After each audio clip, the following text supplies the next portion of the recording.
Today we will be discussing about the importance of child psychology in a life of a teacher. Okay, why a teacher has to go through the subject child psychology. Now, children spend most of their time with their teachers after parents, right? So the teachers play a very important role in the growth of the child and the mental development of children. So you must have heard that school is called a second home, right? So school is their first exposure to friends, socializing, pressure, and so many things. So providing the right guidance for the child becomes responsibility of a teacher, isn't it? So each we have to understand that child is different. Their perspective, aptitude, everything differs in many ways. So the teacher has to understand the child's psychology so that she or he is able to teach the child efficiently.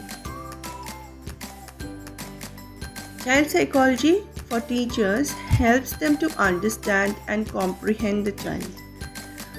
Now, understanding the child and the child's psychology can do more for a teacher than improving their own teaching and learning habits of students. It can help them to motivate the children and identify if they are in any kind of an emotional crisis also. A lot of time it is the teachers who report emotional crisis in children. Okay, so this information can become very easy.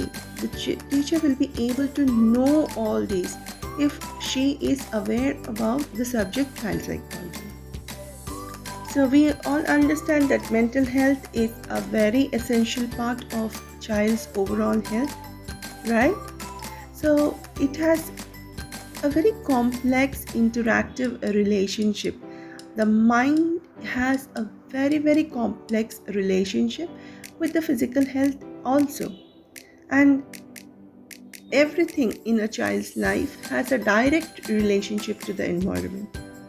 So as a parent or as a teacher, one can play a very important role in the child's mental health.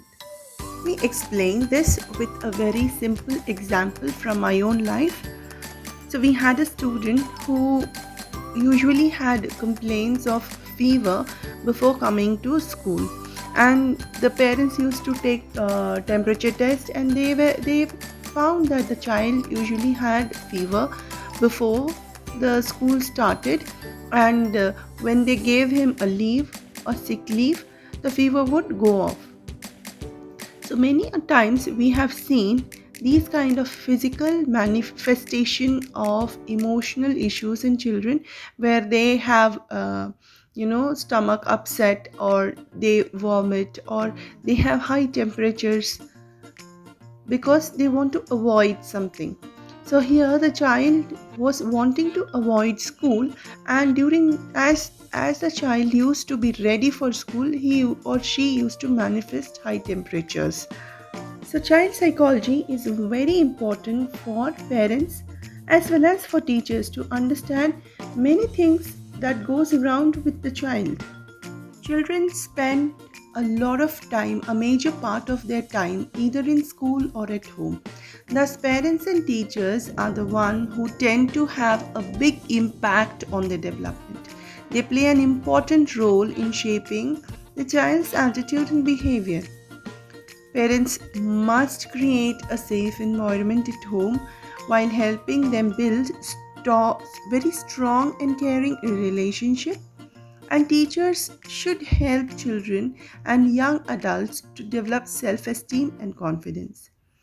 However, we have seen that children often get triggered by external factors and develop child psychological issues, which ultimately ruin their mental health. This is where child psychology comes into play. For parents and teachers, it helps them to understand what is going wrong with the child. Child psychology helps teachers to develop unique teaching techniques that apply to every child. It also gives special attention to those who have learning issues like autism, ADHD, or learning disability, or whatever learning issues they have. The teachers will be able to understand and identify these issues at a very early stage. A study of child psychology also helps teachers to identify prime reason for the delay in growth of the child. Mental delay also can be identified by the teachers. Now, here few psychological elements teachers need to know. They must keep in mind when they are dealing with children. Okay, and this is because they must be able to promote positive and effective psychological development. Teachers must know the individual differences. People are different, right, from each other. They look different, they perceive things differently, they respond to things differently. Okay, so same way children also are different. They are different individuals. No two child is the same. So these differences majorly come from their home environment, and also it influences the way they behave with other children, plus it is genetic. Okay, so along with these differences they also have unique abilities and talents, right? So understanding all of these can help the teacher when he or she has to deal with children.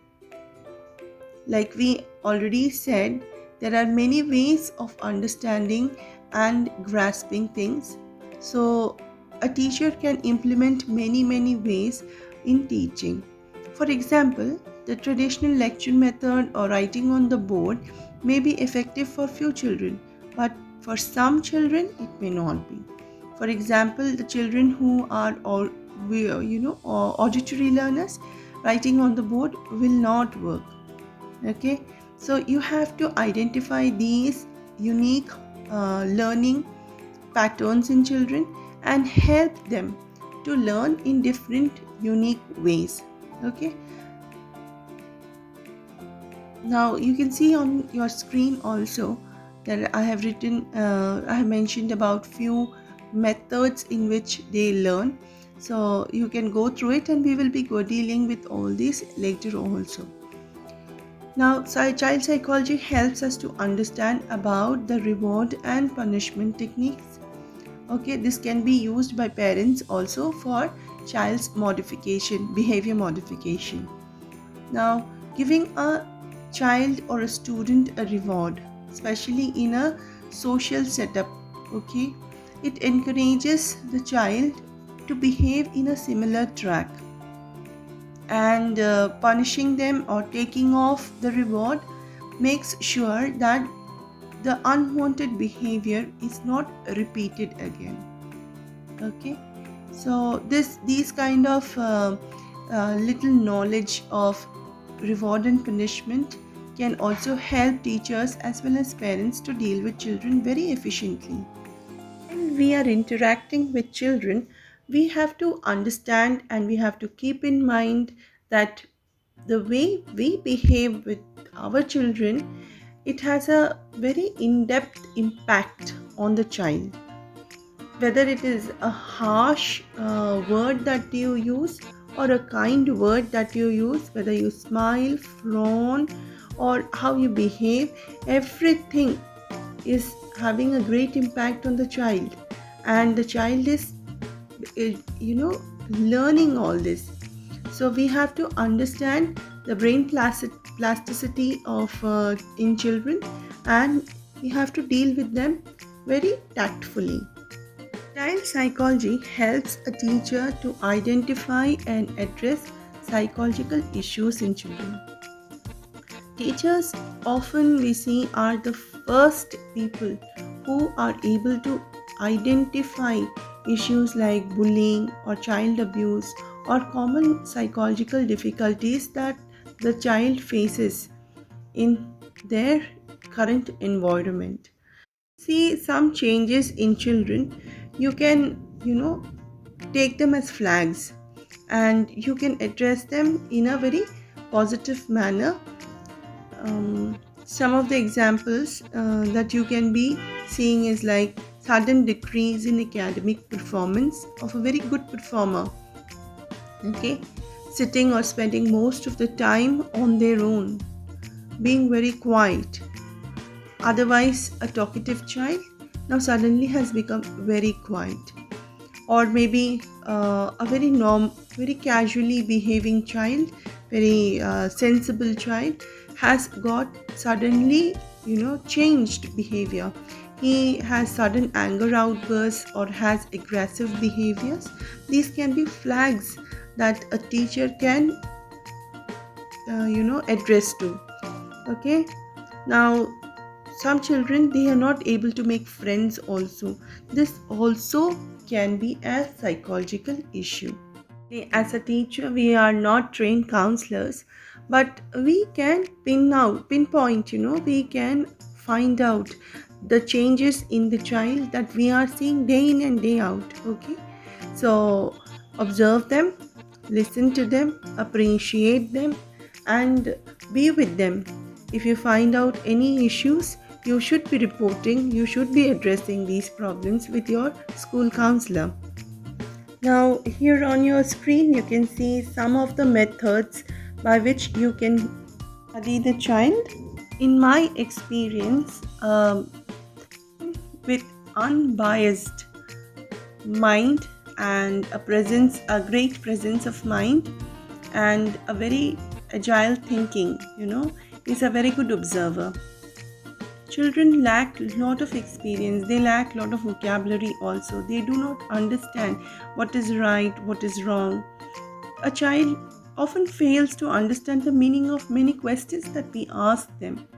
Okay, so to analyze the child, to help the child analyze his or her own mental health or issues is a very big challenge for us adults.